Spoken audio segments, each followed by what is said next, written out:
بسم الله الرحمن الرحیم ګران محصلین او محصلات والسلام علیکم ورحمت الله وبرکاته. خدای وکړي تاسو روغ صحت ولرئ. راځو نن موږ د ایوین انفلوئنزا یا برډ فلو یا د چرګانو انفلوئنزا په اړه کې نن بحث کوو چې ایوین انفلوئنزا څه ته وایي یا برډ فلو څنګه خپریږي، د دې نښې نښانې څنګه دي او د دې څخه موږ تاسو وقایه څنګه کولی شو او دا چې موږ وغواړو چې د دې مرض باندې اخته نشو باید څه وکولی شو موږ. نو راځو موږ په ایوین انفلوئنزا یا برډ فلو باندې بحث کوو چې دا هم د محیط کې د چرګانو هغه انسانان چې د دیو د ساتنې د دیو د روزنې او یا د اهلي او د غیر اهلي حیوانات سره په تماس کې وي، نو د دغوی څخه دغه انسانانو ته انتقالیږي او په انسانانو کې د انسان د صحت خرابوالي باعث کېږي او انسان مریضېږي. راځو نن په دې باندې موږ تاسو بحث کوو چې ایوین انفلوئنزا یا برډ فلو څه ته وایي. ایوین انفلوئنزا یا برډ فلو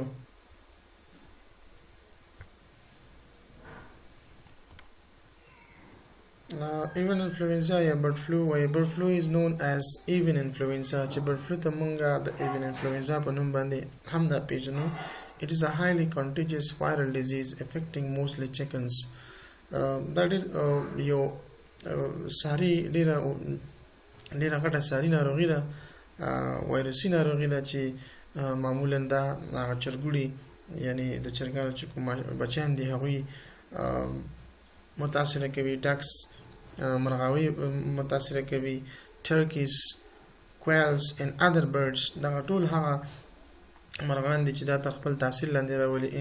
was first identified more than 100 years ago. تقریبا 100 کاله مخکې په اول ځل باندې دا پیژندل شوي دي. The recent outbreak in Asia, however, have been largely caused by a highly contagious and virulent strain known as H5N1. The name H5N1 refers to the specific nature of two proteins, hemagglutinin and neuroaminidase, found on the surface of the virus. اول ځل دغه شیو دغه وایرس په افریقا په آسیا کې رامنځته شو چې دغه وایرس ته بیا نوم H5N1 ورته ورکول شو چې په خپل د دې په ترکیب کې دوه قسمه پروتین موجود دی د وایرس چې هغه ته هیموګلوټینین وایي او بل نیوروامینډینیز په نام باندې دغه د وایرس په سطحه باندې پیدا شوی، نو ځکه د دغه نوم ورته ورکول شوی ده. دغه ناروغي چې د ایوین انفلوئنزا موږ وایو چې دا is an infectious disease of birds caused by type A strains of the influenza virus. The disease, which was first identified in Italy more than 100 years ago, occurs worldwide. This infectious disease causes a wide spectrum of symptoms in birds, ranging from mild illness to a highly contagious and rapidly fatal disease, which is resulting in severe epidemics. This form is characterized by sudden onset, severe illness and rapid death with mortality that can approach to 100%. To date, all outbreak of the highly pathogenic form has been caused by influenza A virus of subtypes H5 and H7. نو موږ ویلی شو چې دغه د چرګانو یا انفلوئنزا یا ایوین انفلوئنزا یا د برډ فلو چې د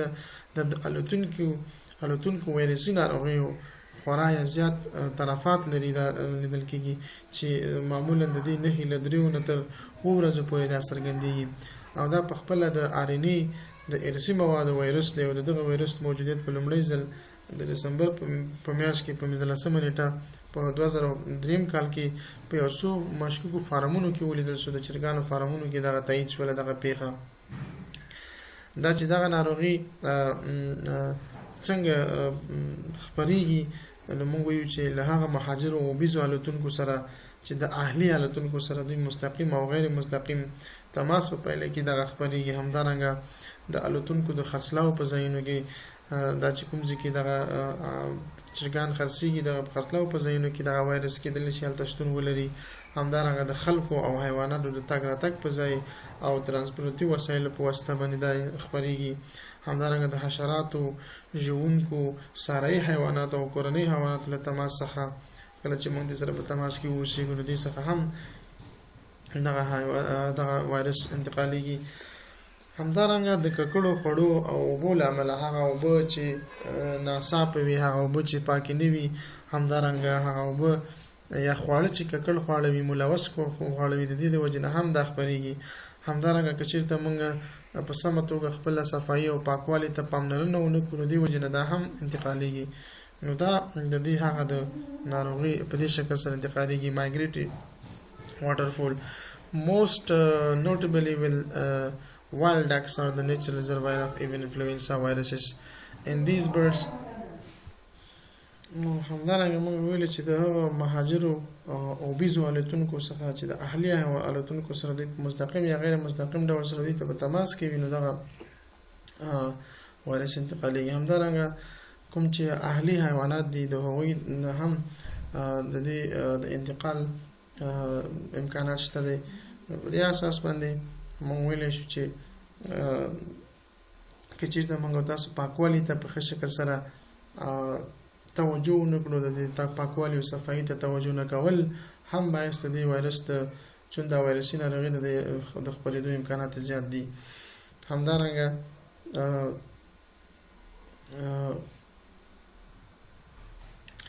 دا چې د دې ناروغۍ نښې نښانې څه شی دي، د څه نه به موږ پېژنو چې دا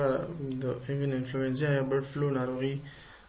د څه نه وپېژنو چې یو انسان د دغه وایرس باندې اخته شوی دی. معمولا د دې نښې نښانې چې دي، دغه د انسان چې کوم تنفسي سیستم دستګاه دی،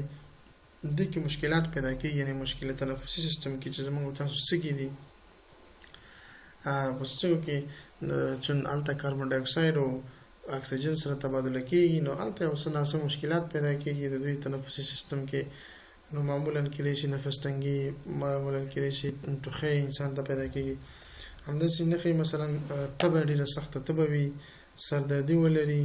د بدن ستومانتیا یا ارترلجیا چې ورته وایي، همدارنګه له پوزې او له سترګو څخه د اوبو بهېدل دی، پوزې نه او سترګو نه اوبه بهېږي، همدارنګه د ستوني درد دی او ټوخی دی. دغه چې دي د ایوین انفلوئنزا برډ فلوز د علایمو څخه علایم دي، او هر کېدلی شي په دغه وایرس باندې د هر عمر خلک چې په هر عمر کې وي په دې مرض باندې اخته شي. همدارنګه ځینې سپین ږیري ښایي، یعنې چې عمر ډېر زیات وي، په تبه اخته شي، ټوخی شاید ډېر شدید وي، او کېدای شي چې شخص پر اوږده موده کې دغه اخته شي، او بالاخره نورې نښې نښانې بیا تقریبا د 2 نه 19 تر 7 ورځو پورې دغه وروسته راڅرګندېږي دغه نښې نښانې. نو په دې اساس باندې باید موږ دا ووایو چې څنګه موږ وکولی شو مثلا چې له واکسین څخه مثلا څوک تر ډېر واکسین وکړو، یعنې څوک تر ډېر ګواښ لاندې دي چې هغوی د دغه ګواښ څخه دوی وساتل شي. دلته موږ سره وایو چې په خپله د دې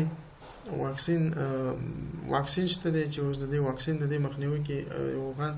رول لوبولی شي موږ تاسو سره. نو موږ وایو چې په خپله وایي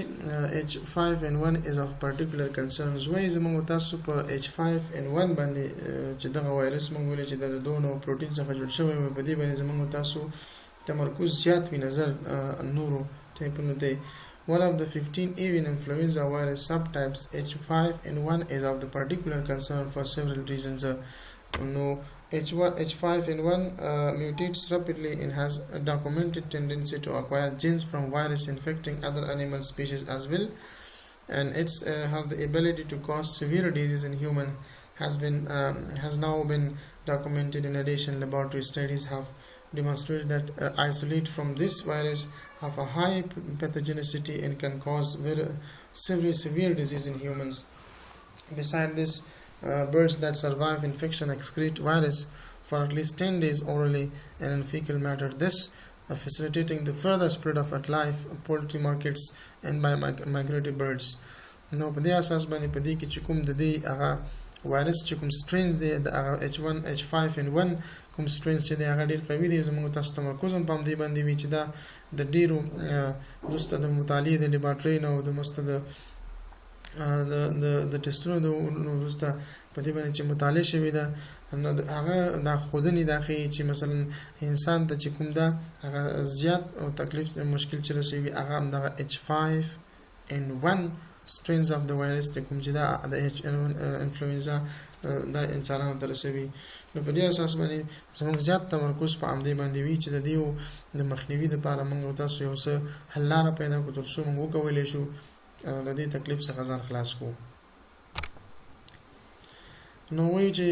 په خپل د spread of infection in bird increase the opportunity for direct infections of humans په خپل چې کله دغه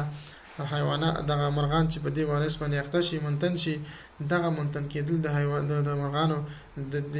مستقیم فرصت د انسان د منتن کېدلو لپاره زیات فرصتونه پیدا کوي if more humans being infected over times the likelihood also increase that humans کچې ته ډیر انسانان په دې باندې په خپل وخت سره منتن شي همدارنګه د انسان ژوند هم کې د انسان په ژوند کې د هغوی په ورځني ژوند کې زیات تغیرات رامنځته کوي if concurrently infected with humans and even influenza strains could serve as the mixing vessels for the emergence of a novel subtypes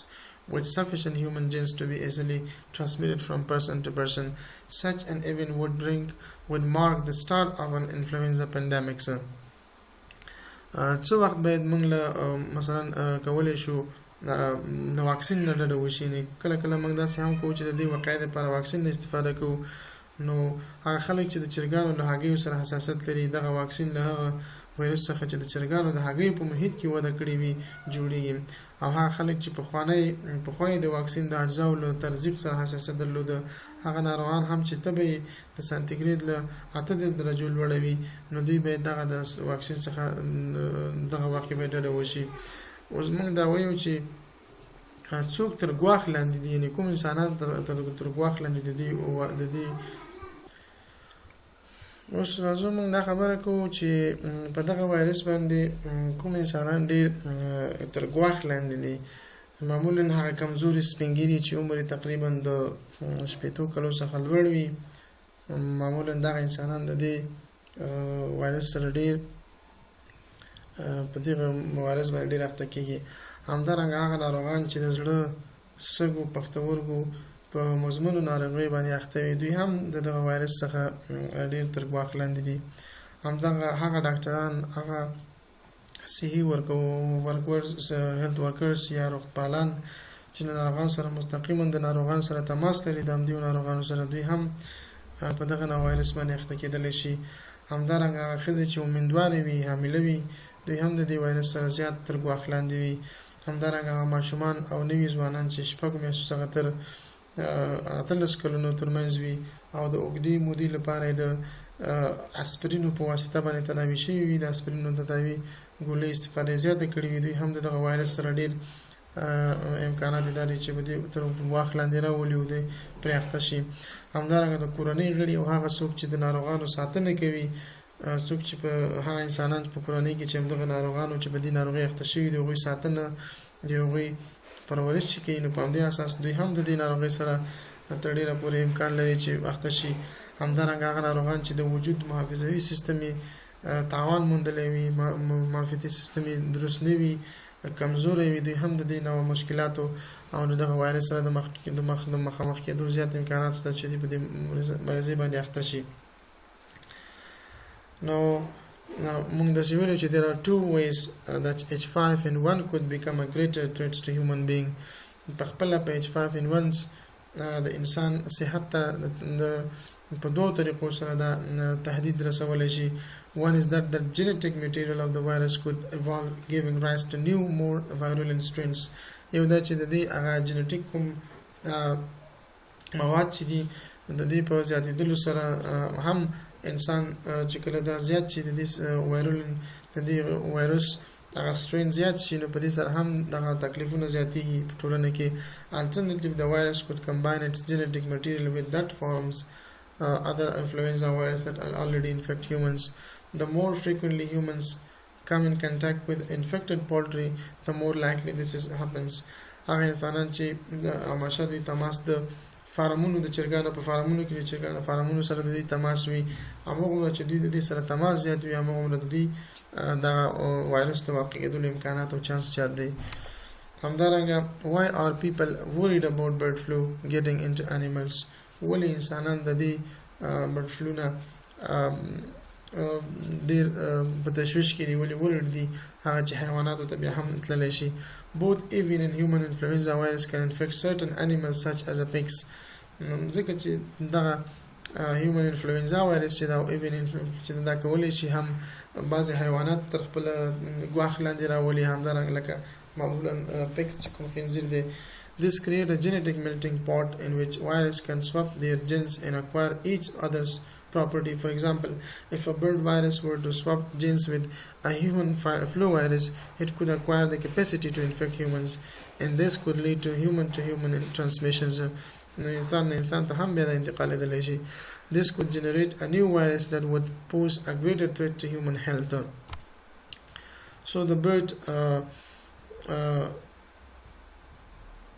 bird flu virus responsible for the recent outbreaks in Asia has been found to be resistant to the two oldest and cheapest flu drugs available. However, researchers with Australia Commonwealth Scientific and Industrial Research Organization claim that flu drug Relenza and Tamiflu are effective treatments against the disease. فبله د استرالیا چې کوم د تحقیق ټولنه ده سیاسي تحقیق ټولنه د هغوی دونه دواګانې د دې په مقابل کې چې دوی مؤثریت لري هغه راوویستې چې رلینزا په نوم باندې او تمیفلو په نوم باندې وي چې دوی په تداوي کې خاص رول لري. دا پیدا کړی د ریسرچ نه وروسته تحقیق نه وروسته. همدارنګه انټي وایرل ډرګز آر ایکسپنسیو ان لیمیټډ سپلای. معمولا چې کوم انټي وایرل یا د ویروس د ضد چې کوم ویروسي دواګانې دي هغه ډېر قیمتي دي او د دې سپلای هم ډېر محدود دی. نو په دې اساس باندې in addition, a number of companies are trying to develop a vaccine against bird flu. Such vaccine present a particular challenge as the flu virus against which they are intended to provide protection and mutate frequently. نو اکثره کمپنۍ په دنیا کې په دې د وایرس پیدا کولو لپاره هڅې ځلې کوي تر څو دوی وایرس پیدا کړي د دې په مقابل کې چې د وایرس د مرض تداوی وشي. As a result, any vaccine against a flu virus need to be modified as the virus itself evolves. Why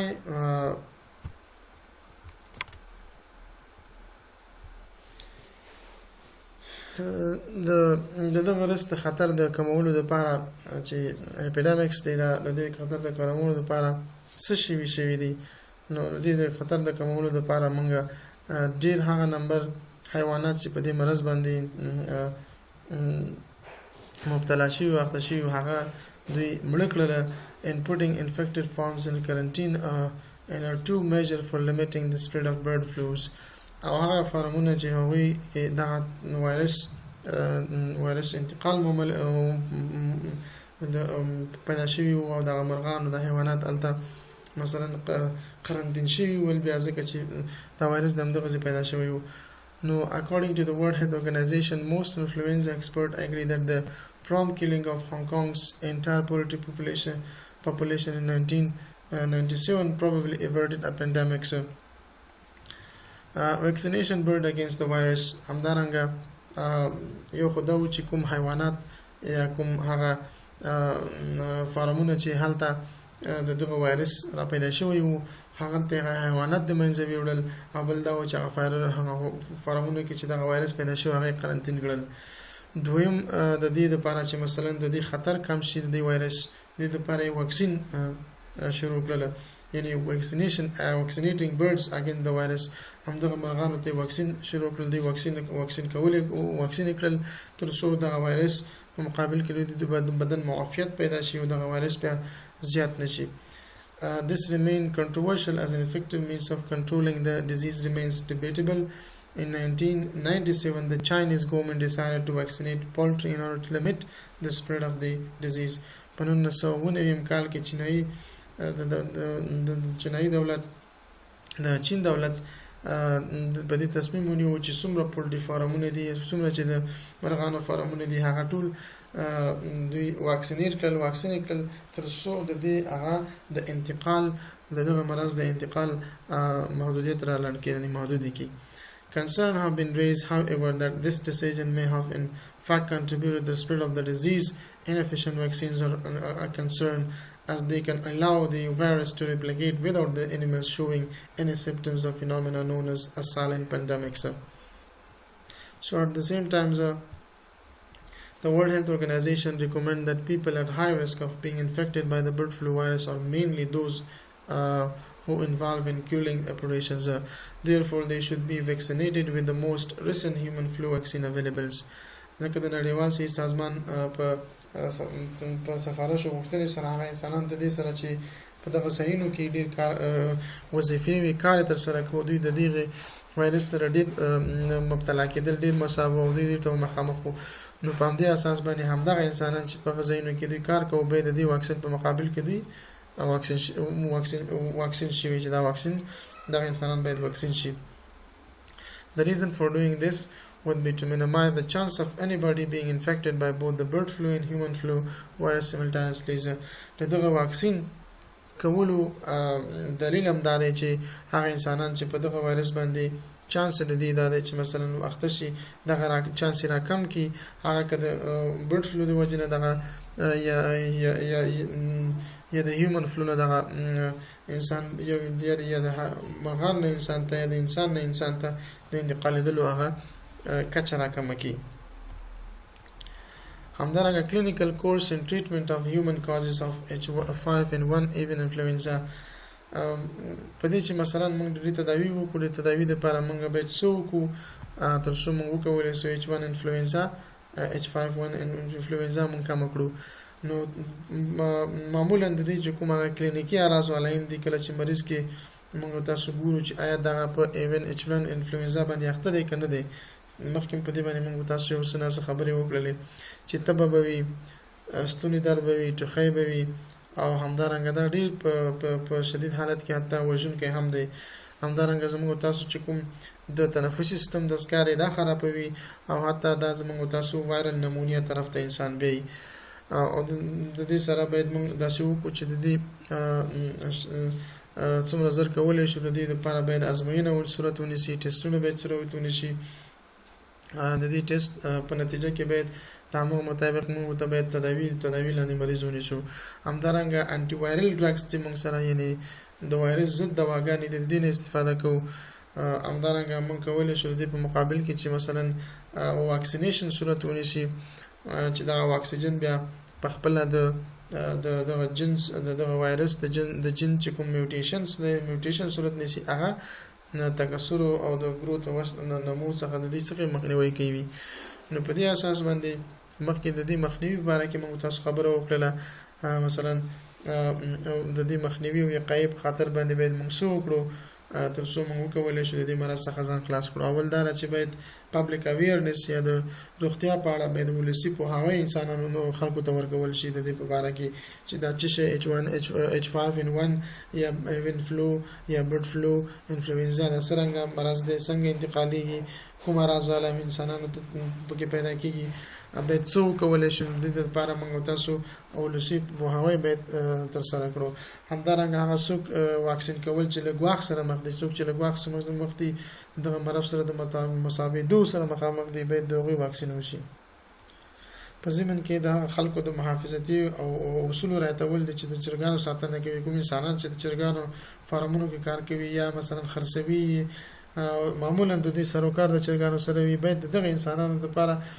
دوی ته وویل شي چې مثلا تاسو هغه کوم اصول چې دغه اصول باید تاسو رعایت کړئ، دا باید تاسو ومنئ. همدارنګه د انساني ځواک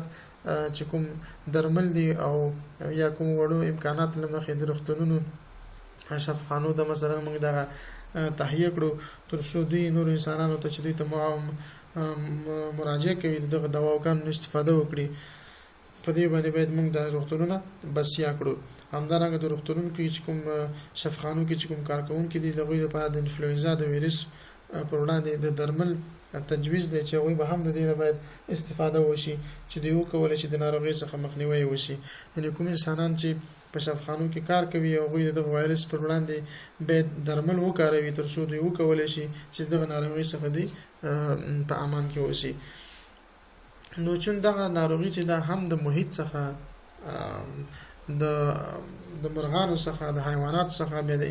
انسان ته د انتقال او د انسان صحت پکې موازنه کیږي، نو په دې خاطر باندې چون موږ په دې محیط کې ژوند کوو